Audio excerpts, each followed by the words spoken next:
دختری وسیله‌ای پیدا کرد که میتوانست زمان را متوقف کند. هر وقت کلیدش را میزد، همه چیز اطرافش یخ میزد و فقط خودش و دوست پسرش میتوانستند آزادانه حرکت کنند.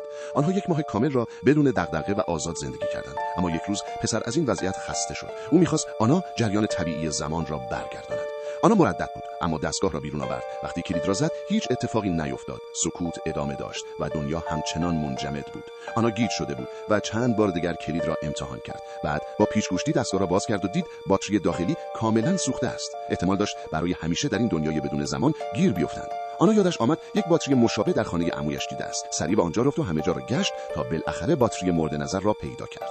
همان موقع گوشواری مادرش را در اتاق دید. وقتی وارد اتاق خواب شد، مادرش را آنجا پیدا کرد و به شدت عصبانی شد. مادرش تمام این مدت به او دروغ گفته بود. آنا لباسهای مادرش را بیرون ریخت. دوست پسرش سعی کرد آرامش کند، اما آنا فریاد زد: "منو عزیزم صدا نکن معلول." این کلمه برای پسر خیلی آزاردهنده بود. شوکه شد. باتری را به او داد و بدون اینکه برگردد نگاه کند رفت.